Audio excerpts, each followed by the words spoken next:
simplement en parler à mon petit niveau de psychanalyste et de psy, quoi. Alors, c'est finalement assez étrange d'aborder ça comme ça, c'est-à-dire la liberté par rapport au travail psychanalytique ou par rapport à la psychanalyse. Euh, ça peut sembler comme ça assez évident, voilà, c'est bien, ça va nous apporter la liberté, c'est peut-être ce qu'on pouvait penser de manière simpliste euh, ou idéologique un temps. Maintenant, c'est beaucoup plus complexe que ça. Alors, comme souvent d'ailleurs, quand il y a des thèmes de groupe, j'ai une de mes patientes aujourd'hui qui m'a apporté un début de réponse. Elle me dit, bah, quand mon fils était petit, j'avais été voir un pédiatre et il m'avait demandé, comme souvent les pédiatres posent des questions sur l'ambiance au niveau de la famille, comment ça se passe.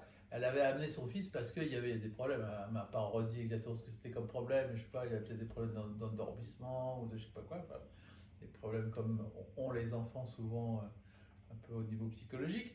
Et le pédiatre s'informe auprès de la maman sur comment ça se passe à la maison et comment ça se passe dans sa famille à elle, à la maman. Qu'est-ce qui... Voilà. Et la maman en question me dit, bah moi à l'époque j'ai dit, tout va très bien, c'est formidable, j'ai des parents formidables, une famille formidable. Elle fait un tableau comme ça, un tableau incroyable de sa famille.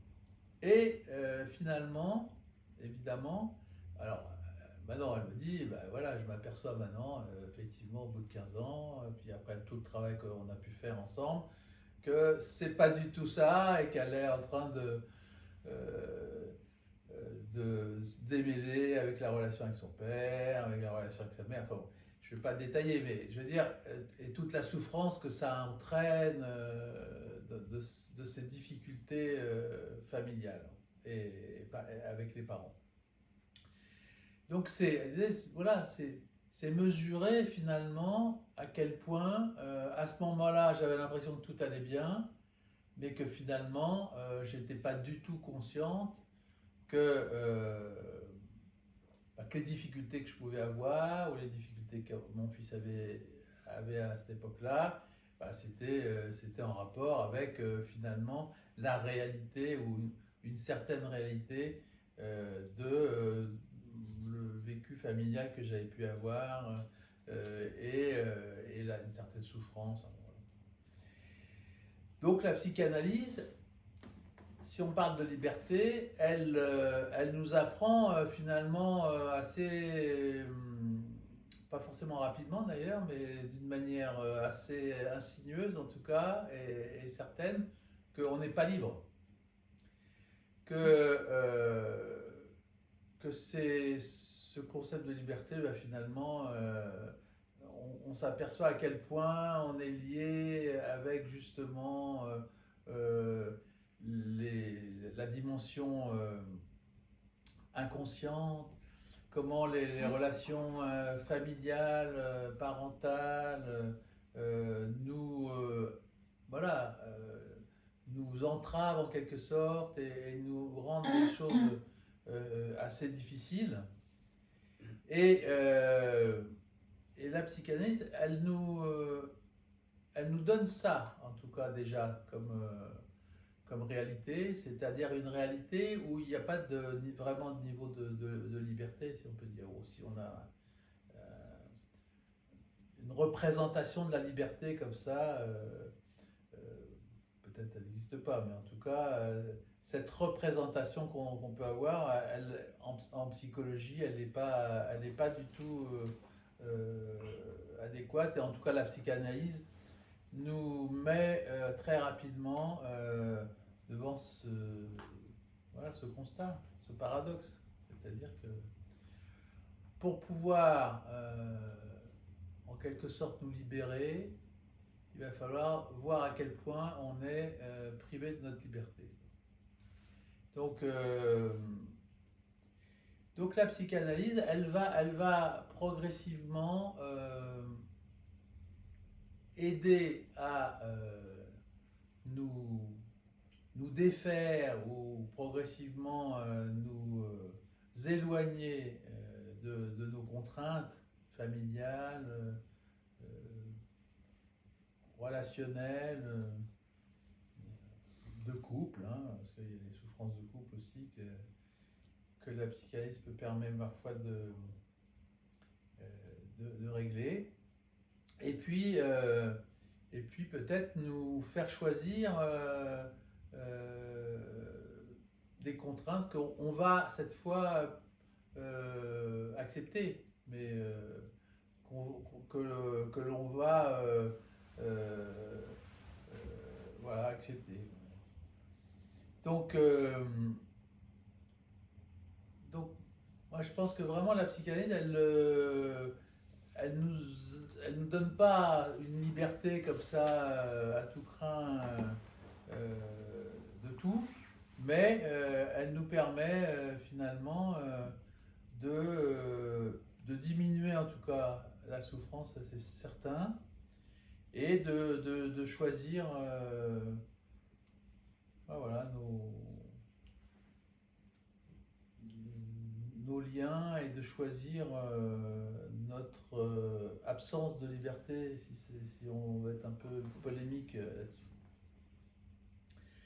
Alors, voilà, donc c'est un raccourci tout ça, mais c'est vraiment ce que je ressens profondément, c'est-à-dire que on va diminuer la souffrance, on va voire même peut-être la supprimer, parce qu'on va vers quelque chose qu'on accepte profondément, qu'on comprend mieux, et évidemment on s'éloigne aussi des causes de souffrance. Et l'autre paradoxe aussi, c'est pour faire ce travail-là, et notamment on va utiliser la dimension du transfert, c'est-à-dire du lien particulier qui existe entre le thérapeute et le patient, et que ce lien de transfert, c'est un lien qui est, là encore, à l'opposé de la liberté. C'est-à-dire que c'est un lien assez proche, assez fort et complexe, mais vraiment, on est, là encore, on est très loin de la dimension de liberté.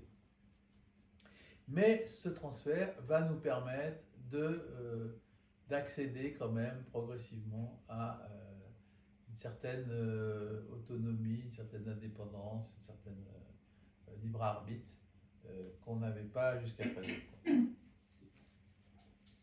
Donc voilà, moi c'est un peu tout ça, enfin toutes ces généralités, mais en même temps qui me semblent être à la fois paradoxales et pourtant très au cœur de la psychanalyse proprement dit.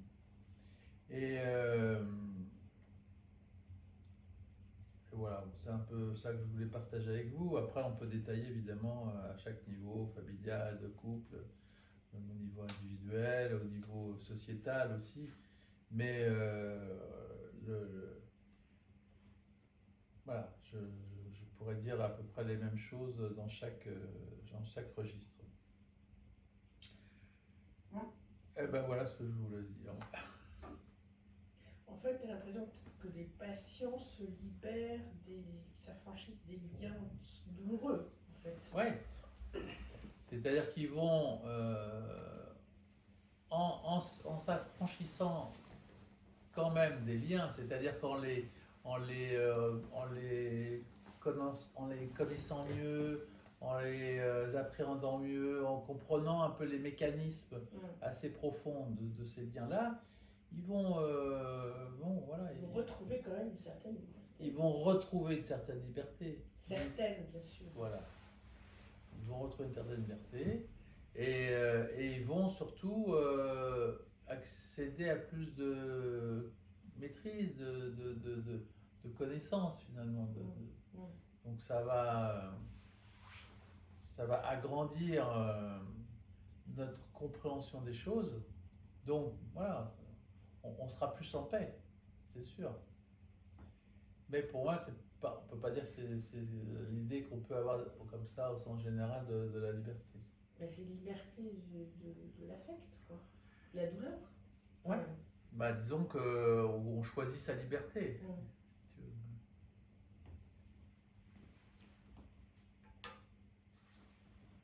Ouais. Chantal. Oui, ben, je vais rebondir sur ce que tu dis, oui, effectivement.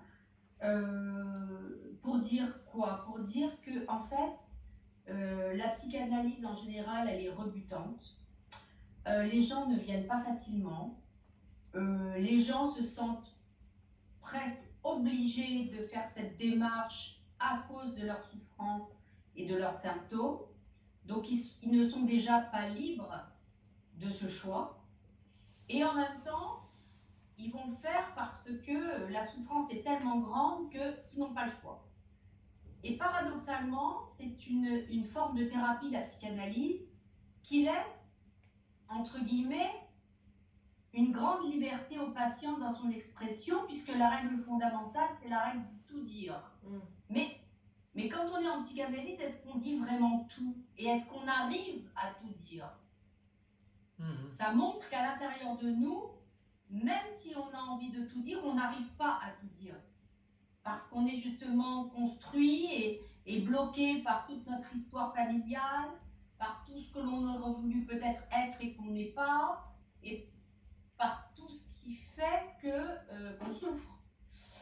Donc, tout dire, ce serait une forme de liberté merveilleuse, de se dire « Ah, je vais là-bas et je vais pouvoir tout dire », et souvent, on n'arrive pas à dire.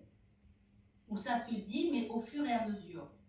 Et quand on dépasse toutes ces résistances du dire, justement, on acquiert en soi et pour soi une forme de liberté intérieure, parce que on va commencer au-delà de se dire, de s'entendre dire les choses. Et quand on va s'entendre dire les choses, moi je trouve que c'est déjà un espace de liberté merveilleux. Parce que comme tu dis Philippe, on arrive à mieux se comprendre, à mieux comprendre ce qu'on a vécu, à plus accepter ce qu'on a vécu, et forcément, on souffre beaucoup moins. Donc, au travers de quelque chose de rebutant, comme tu l'as dit, on acquiert petit à petit une forme de liberté, mais pour soi, en soi-même.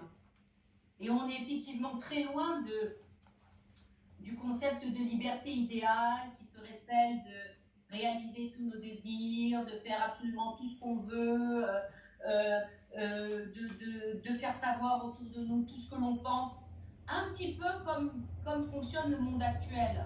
Et on se rend compte que c'est complètement erroné, qu'il n'y a pas cette liberté. Et donc, cet espace de liberté, voilà, il s'acquiert petit à petit à l'intérieur de nous, et ça nous rend, voilà, libres de nous-mêmes. Et je trouve que c'est déjà pas mal. Ouais. Même si on n'est pas libre du tout, c'est déjà pas mal de se sentir à l'intérieur de nous moins enfermés dans des obligations, dans des contraintes voilà, qu'on a subies. Donc on acquiert, moi je sais que la psychanalyse m'a fait acquérir justement en moi-même un bel espace de liberté, d'expression, de penser, d'oser des choses. Et ça, c'est hyper important. Bien sûr.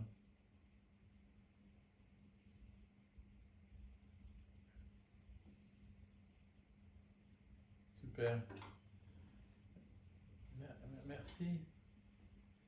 Merci Chantal. Karen, tu veux dire un truc ou... Alors moi, personnellement, j'ai rien préparé du tout. Moi, ça fait rien. Et Tu, pardon? ça fait rien. Tu peux dire quand même Ouais, quelque ouais. chose. Mais en fait, non, non, c'est juste. Moi, liberté, pour moi, ça me fait penser à la sortie d'Égypte, quoi. Voilà. À la sortie d'Égypte et au veau d'or. C'est-à-dire, en fin de compte, la liberté sans limite, pour l'être humain, je trouve que c'est un peu dangereux quelque part. C'est-à-dire qu'il y a besoin d'un cadre pour pas partir en vrille, quoi. Donc voilà, j'ai pas plus approfondi ma réflexion.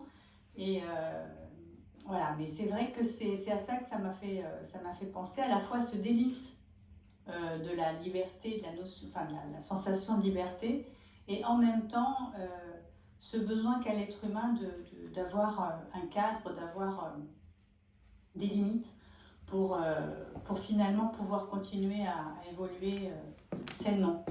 Voilà. On la voit pas, Karen. Karen, elle est